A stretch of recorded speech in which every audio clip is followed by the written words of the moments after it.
देखिए 17 अगस्त को जो विशेष कैबिनेट की बैठक बुलाई गई माननीय मुख्यमंत्री हेमंत सोरेन जी के अध्यक्षता में, मुझे लगता है ये बैठक बहुत ही अहम था और कई घंटों तक ये बैठक चला। सभी अहम पहलुओं पे चर्चा करते हुए संवैधानिक और कानूनी मशवरा करते हुए हम लोग तमाम नतीजों पे पहुंचे और कई सारे परीक्षाओं को रद्द किया गया है, खास करके वैसे परीक्षाएं जो किसी न किसी रूप से टीडीपीएल एजेंसी उसमें इन्वॉल्व रही हो।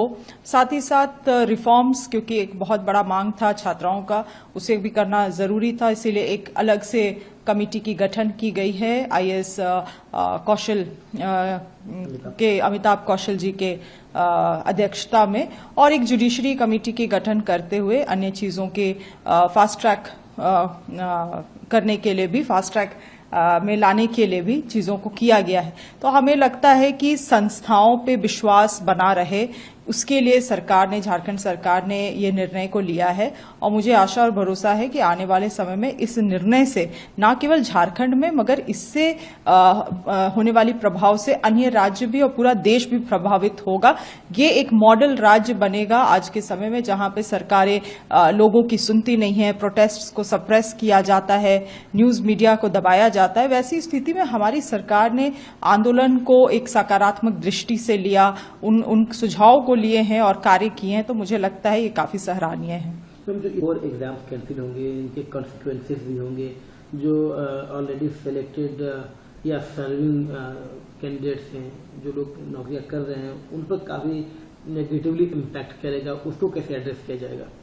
देखिए निश्चित जब ये नियुक्तियां की गई, जेसीसी सीजीएल की नियुक्तियां हुई, उस समय कोर्ट के जो आदेश आए थे सरकार ने उसके अनुसार कदम उठाया था, मगर उस समय कई सारी चीजें कोर्ट के भी संज्ञान में नहीं था, ना ही सरकार और एसआईटी के संज्ञान में था। अभय तिवारी इस पूरे जो प्रक्रिया प्राक्कलन चला उसका एक बहुत ही अहम बिंदु बना और उससे जुड़े हुए कई सारे जो तार जुड़ते गए और आगे कई सारे जो खुलासे हुए हैं। हमें लगता है ऐसे में परीक्षाओं की और संस्थाओं की सैंक्टिटी बनाए रखने के लिए, उसकी पवित्रता को बनाए रखने के लिए ये निर्णय लेना जरूरी था। इससे निश्चित रूप से कई सारे ऐसे अभ्यर्थी हैं जो आज के दिन में नौकरी में हैं, उनका भी जो जीवन है वो प्रभावित होने वाला है। किंतु उस वक्त जब ये निर्णय लिया गया, जब अपॉइंटमेंट्स दी गई, ये सारे साक्ष्य, ये सारे एविडेंसेस सरकार के पास और कोर्ट के पास थी नहीं। आज के दिन में वो सब चीजें हैं, तो उन चीजों को भी नजरअंदाज नहीं किया जा सकता है। उसको ध्यान में रखते हुए ये इन निर्णयों को लिया गया है। सीजीएल के जो सिलेक्टेड अभ्यर्थी हैं जो नौकरी कर रहे थे, वो सचिवालय के गेट के बाहर प्रोटेस्ट कर रहे हैं। उनका कहना है कि अगर किसी ने गड़बड़ी की है तो उसको जांच करिए, उसको प्रोसिक्यूट कीजिए, उसका कैंसिल कीजिए। एक साथ सबका कैंसिल कर देना है, इट्स नॉट राइट। देखिए हमें लगता है कि लगातार स्टूडेंट्स का ये मांग था कि जेसीसी सीजीएल में बहुत सारे गड़बड़ियां हुई हैं, इरेगुलरिटीज हुए हैं और उन चीजों को आज के दिन में तुरंत में, इमीडिएट में भी फिल्ट्रेशन करना ये संभव नहीं है। हम लोग ये निर्णय लिए हैं in order to protect the sanctity of these institutions और मुझे विश्वास है कि आने वाले समय में अगर हमें कोर्ट किसी तरह का आगे का आदेश या निर्देश या मार्गदर्शन कोर्ट से प्राप्त होता है तो माननीय न्यायालय का जो भी आदेश रहेगा वो हमारी सरकार के लिए सर्वोपरि रहेगा। बीजेपी बातें हैं, बीजेपी पहले अपोज कर रही थी और कह रही थी कि सीजीएल का एग्जाम कैंसिल करना इतना मुश्किल नहीं है। कानूनी अड़चन की आड़ में आकर हेमंत सरकार बचने की कोशिश न करे। अब जबकि कैंसिल हो गया है तो बीजेपी का कहना है कि छात्रों के भविष्य के साथ हर तरह से खेल रही है हेमंत सरकार। जी देखिए, बीजेपी और उनके माउथ पीसेस से तो हमको लगता है पूरा देश ही परेशान है। जो उनके नियंत्रण में जो चीजें हैं उस पे वो लोग कुछ काम नहीं कर रहे हैं, उसमें ना वो कुछ कहते हैं, उन मुद्दों पे वो साइलेंट रहना पसंद करते हैं, मगर जहां पे भी उनको कोई भी जगह मिल जाता है राजनीति करने के लिए तो वहां वो उछल पड़ते हैं। अभी एमएमडीआर का विषय हुआ, उसमें इनका कोई भी बयान नहीं है, जबकि लोगों को केवल दिग्भ्रमित करने का काम कर रहे हैं। जंतर मंतर में जिस तरह की चीजें हुई, आज जो जेनजीज को और युवाओं को दिमागी नक्सल कहा जा रहा है उनके प्रमुख नेता के द्वारा, उसमें ये लोग कुछ बोलते नहीं है। तो हमें लगता है जो अहम मुद्दे हैं उस पे इनका कोई स्टैंड नहीं है, मगर जहां पे राजनीतिक सशक्तिकरण की जा सकती है, वहां पे ये अपनी राजनीतिक रोटी सेकने का काम करते हैं। आज तमाम झारखंड बीजेपी के तमाम नेता दिल्ली में हैं। अमित शाह जी से मुलाकात करेंगे और झारखंड के हालात के बारे में उनको अप्राइज करेंगे, उनको बताएंगे। And this delegation is being lead by Babulal.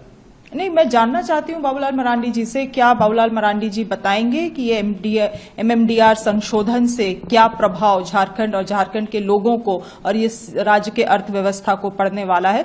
मैं जानना चाहूंगी उनसे, क्या वो बतलाएंगे कि जिस तरह से उन लोगों ने पूर्व में भी कई सारे कानून और नियम बनाए हैं, चाहे बीबीजी राम जी हो, मनरेगा को संशोधन करते हुए आज ग्रामीण घरों में लोगों को लोगों को रोजगार नहीं मिल रहा है, लोग कुछ कर नहीं पा रहे हैं, पलायन करने में बेबस हो रहे हैं, क्या उसके बारे में जानकारी दी जाएगी?